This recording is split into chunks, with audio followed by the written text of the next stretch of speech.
Warrior Tough, Mental Training 101 with Andrew Wittman and Dutch Coleman. And now back to Andrew and Dutch. All right, back at it. Andrew and Dutch, Dutch and Andrew. Get Warrior Tough. Talking about facts and truth. Living in an alternative fact world. Dutch is at the Dutch Coleman on the Twitter. I'm at Warrior Tough PhD on the Twitter. Use the hashtag Get Warrior Tough. Enter the conversation if you dare. What's up, Dutch? Nothing much. Just loving this, man. Again, we've already said if you hadn't been with us earlier, this is probably my favorite topic. And no matter what, man, it's better the live interaction talking about this. It's still good talking about it, but that live interaction and the realization that you see over people's eyes when the first time you tell them that facts and truths are two different things, because a lot of us go through life and we don't even think about that. We've never considered it. We've never addressed it. It is a game changer. Yes, we've used them as like an interchangeable thing. Like facts are truth. What do you mean? What do you mean it's not a fact? What do you mean tell the truth? Like it's the same thing. Like no, and they're blown away by it. Yeah. Absolutely. So let me give you some more examples. So I was talking about arrogance, right? So we said arrogance is more about when someone says they're arrogant, it tells me nothing about that person that we've labeled arrogant. It tells me everything about the person doing the labeling because they made them feel inferior. Same thing with confidence.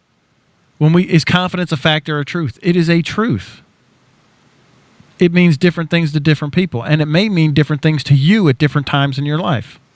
Now you said fear earlier, and I want to say this: that fear is the truth. Danger is real. Danger is a fact. It is a danger is fact. Yeah, now that's real. Now we're talking about fear. So again, if fear was real, then all of us would be afraid of the same things, right? I mean, it wouldn't be, So, but danger, that train's coming, and we're standing in front of it. That's danger. It doesn't matter who it is. That the train is right. A bullet, the train, any of those things is dangerous, right? So that is a fact. But yeah, fear is manufactured. It's a manufactured truth.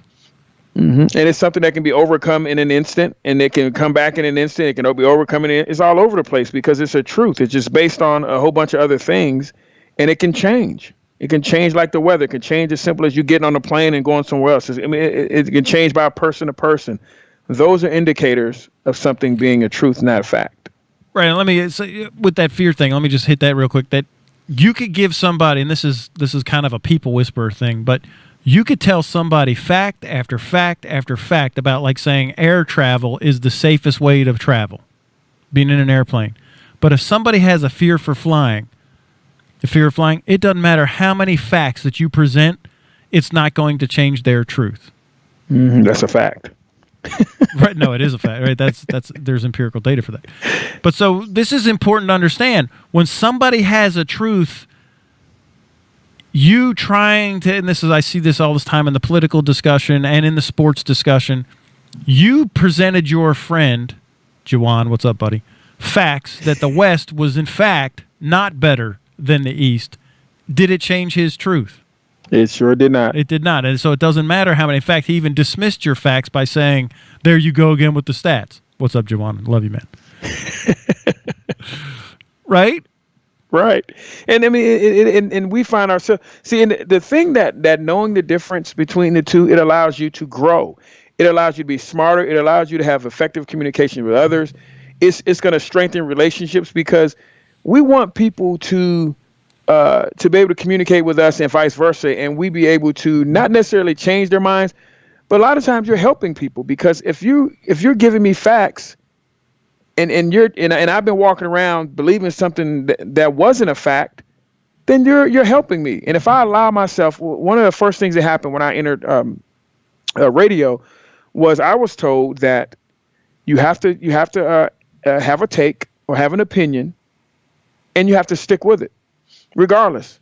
So my first question was, whoa, hold on, wait.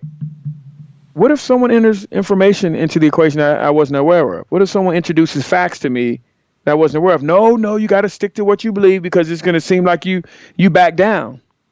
And I said, oh, okay. I said, yeah, I'm never going to be that guy. I'm never going to be there like, yeah, you can't. No, I said, no, I'm never going to be the guy that does what you said. Yeah, right. I said, because if someone enters facts, new information to me, they just made me smarter. I most certainly am. I said, now I'm not going to waver back and forth if no one offered me any particular reason or Right. factual information to make me do so.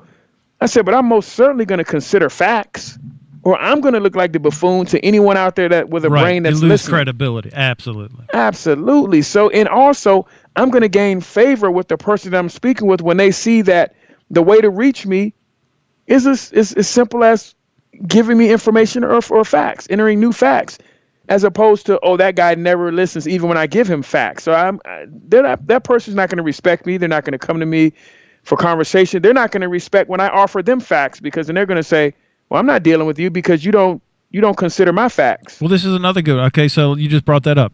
Here's another truth: respect and disrespect. They respected me. They disrespected me. Those are your truths. Mm-hmm. One of the larger truths that impact interpersonal relationships. Somebody was nice. Somebody was a jerk. Truths. Strength and weakness are both truths. Self-worth, beauty, ugly. Always, never. It's easy. It's hard. It's hot. It's cold. It's warm. Smart and dumb. All of these things, Dutch, are truths. And truths, they each carry different and varied connotations to each and every one of us based on our biology. That's our genetic makeup, how we were born. You can't overcome your biology. Mm-hmm. Then there's our psychology, how we think our thoughts. You have control over how you think your thoughts. And then finally is our sociology, which is our environment, our backgrounds, our interactions, and our experiences with the outside world. You also can shape that later on in life. When you're first born, you have no control over your sociology. You are where you are by chance and circumstance. And I want to enter something else into the truth and fact conversation. It doesn't matter how smart you are. And I'm going to pick on Jawan again.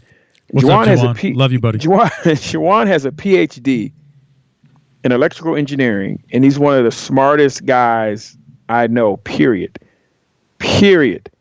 I'm talking wireless communication technology, all this. I mean, PhD, just a brilliant guy.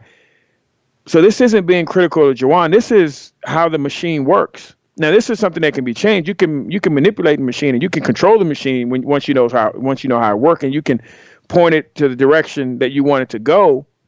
But unchecked and unknown, when this information is unknown, this is how the machine works. And even ourselves as critical thinkers, it happens to us too. But again, we know how to identify ourselves when we're doing that. We know how to check it. We know how to course correct. So this isn't about anyone being smarter or dumb or anything like that. That's the way the machine works. Right. And people operate in it every single day. And it's the root cause of a lot of problems in the world today, that we're operating and we're communicating, acting as if facts and truths are the same. I even say this, and that this is a truth. It's my truth, but it is the root cause of all miscommunication. Yeah. That we're not communicating in facts, we're communicating in truths, and we're saying two different things. And I always love to give the example of when I was staying up at your house, and you had me in the basement, and you didn't turn the heat on. And I came back from getting coffee, which you didn't have a coffee maker in your house, 3 miles away. You know how you walk into a house, you could smell like heat?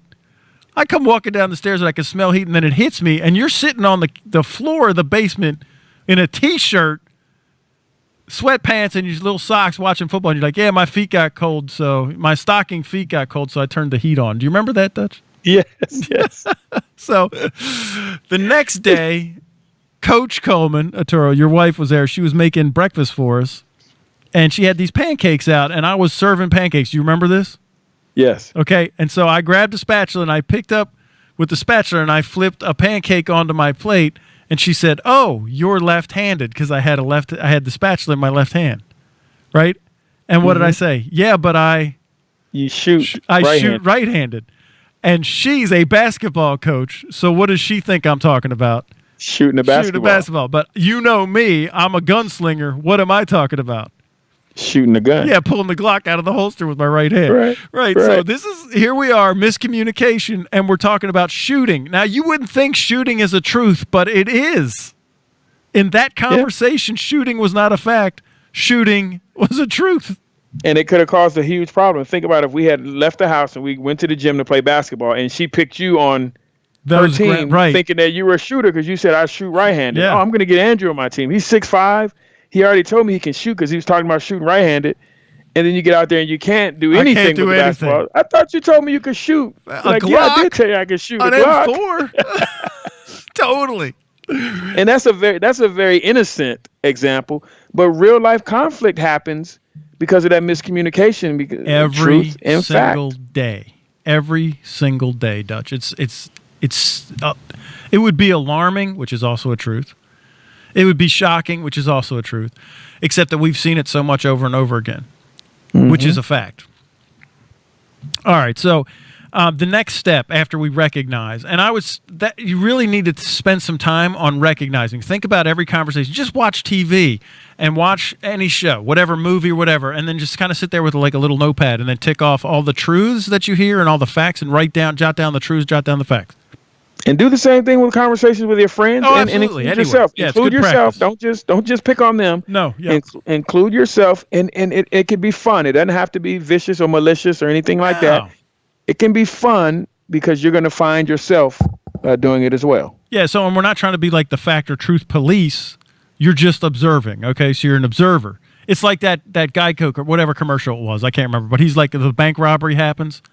Oh, yeah. And he's like, he's just dude, a checker. Yeah, I'm just a security monitor. I don't hey, you're being robbed, right? So you're going to be the truth and fact monitor. You're not actually going to take action. You're just going to monitor truth and fact, right? Or like the dentist, right? Hey, you got cavities. Yeah, no, I'm a dental monitor. We're not actually drilling and filling. So, okay.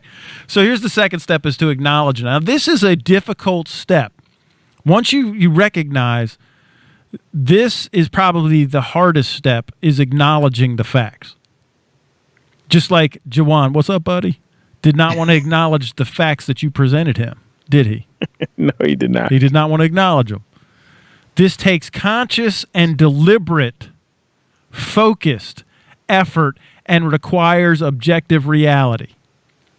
Forsaking our own biases, our own prejudices, and our own delusional thinking that accompanies those biases. Now you're gonna have to read that last.